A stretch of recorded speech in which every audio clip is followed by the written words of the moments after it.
alien. I'm just dressed like you. My pocket, I have an iPhone, a wallet, and a notebook. But really, that means that you're here on lawful status and you're a student.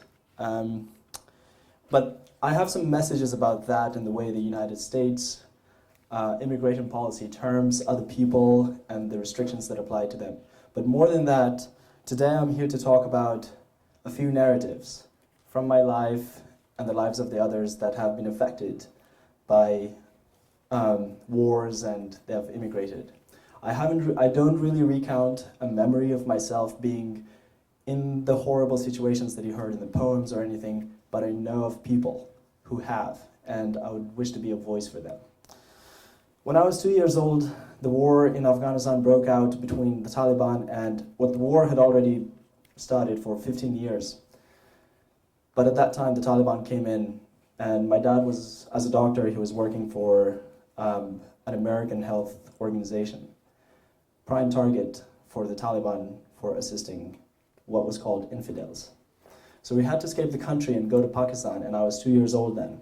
And I don't remember anything, because as a child, for me, it was just staying together with family and doing things together, and we went to Pakistan. But now, after growing up and hearing a lot of stories from the horrible situations that people go through, I just can't think about it, and I just give a big credit for my dad and my mom for doing such a great job to keep everything together and shuttle people back and forth between countries to find a safe place. So when we went to Pakistan, we had to start from zero because there was no Afghan community there. My father started his medical office. He did not have a single patient for 6 months. So everything had to be started from zero until a new wave of immigrants came to Pakistan and life started getting better. While we were in Pakistan, we had our own difficulties because we didn't speak the language, the schools were not good for us. So we decided to go to Iran because of the similar language and culture. And when we went to Iran, we faced more discrimination than we had in Pakistan. We were not accepted in their school, we were scolded on the streets, and we decided to go back to Pakistan.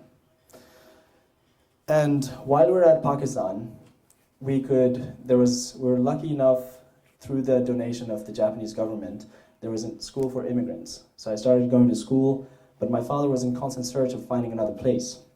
So he took the risk on himself to get on a boat and set for Australia, because Europe did not have a wave back then.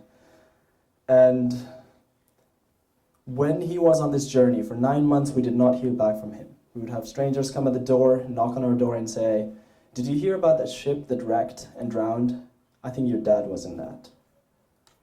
And we'd get all these weird messages. And for 9 months, it was this, we still didn't believe that he was dead.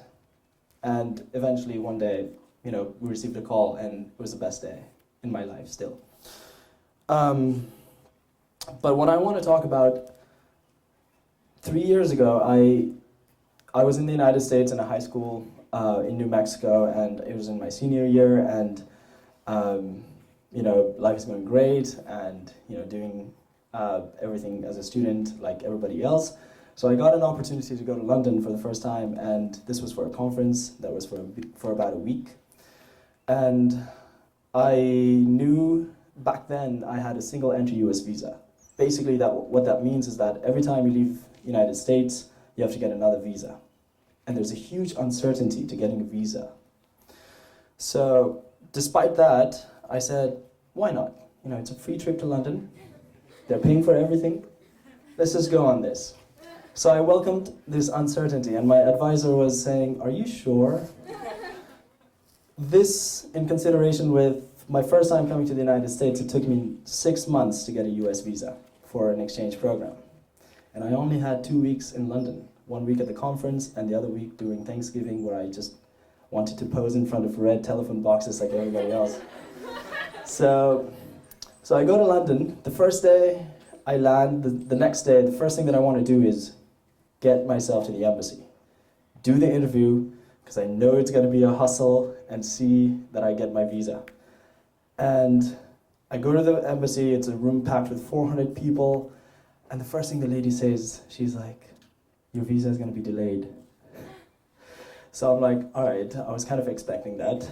But it was a very bad situation. And so for about a week before the conference, I was just exploring London, but as the conference came near, I was becoming aware of not being able to return to the US and blowing off this one-time opportunity of continuing to study in the US where, like you heard, a lot of the people risk their lives coming on a boat to other countries. So I was really mad about this, I was mad at myself, and I went to the conference, and towards the end of the conference, the visa didn't come, and I missed my plane to the United States. I ended up homeless one night in London, walking around trying to find a cheap hostel, but couldn't find anything, ended up at a party and slept there. So, long story short, for 3 weeks I was staying at this British family's house who was, like many people say, very helpful and hospitable. I had met them in the United States, and when they left, before I went to London, they said, come to London soon, you know, it would be great to have you. And I said, no, with my visa situation, you're not going to see me there in years. But I was there 2 months later knocking on their door. So I stayed with them, and I for some reason, staying that long and receiving their hospitality felt wrong. So I called my dad and I said, do you have any friends in London who can host me for a couple weeks? Because, you know, it's too much for them. They're so nice to me. And in the meantime, I'm waiting for my visa. And this process of, so the way it works is you go on the embassy's website, and they have a PDF that is 20 or 30 pages long of people's numbers. So there's not even your name, you have a number, and if there's any change in your visa status. So by that time, I remember knowing how many counts do I have to go down to go to the exact same page and look at my number. And as I'm scrolling down, my excitement, you know, builds up, and thinking that maybe today is the day they're requesting my passport, to arriving at that page and saying pending for many days. This happened every day, with the uncertainty of living in London. So I went, my father arranged this other person that he was classmate with, and they were rivals in high school, but they somehow managed to stay friends.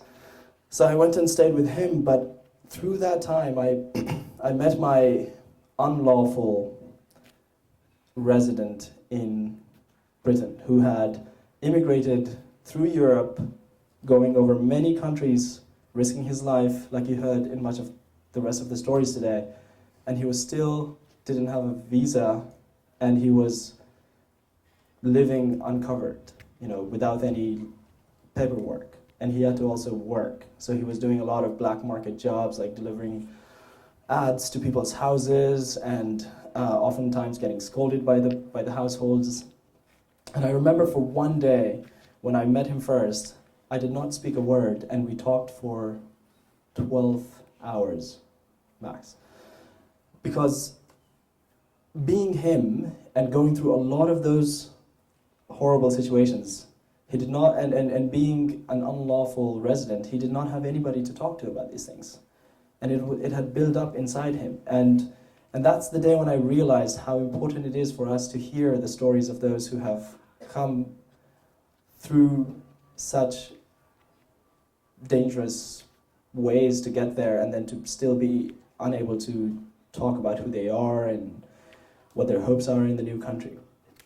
So I eventually managed to get my visa after 9 months, and I missed a year out of school, and I went back, and here I am in Middlebury today. But last year when I was leaving home, in the last week of my departure after my visit to Afghanistan, in the last week there were 5 people from my family who set on new journeys towards Europe. Some of them letting us know, and some of them just disappearing because the families wouldn't allow them to take on this very terrible journey. And the immigration continues today, and next time I hope that when we're flying over lands and in our safety of the cabins, no matter how tight they are, we remember that underneath 30,000 feet below, there are people struggling with their lives, in hunger, in thirst, trying to find a new home. So that's my message to you, and thank you for coming today.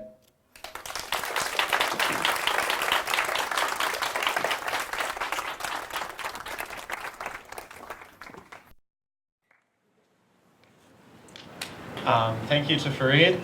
That was the last speaker. Thank you all for coming. I hope you enjoyed it.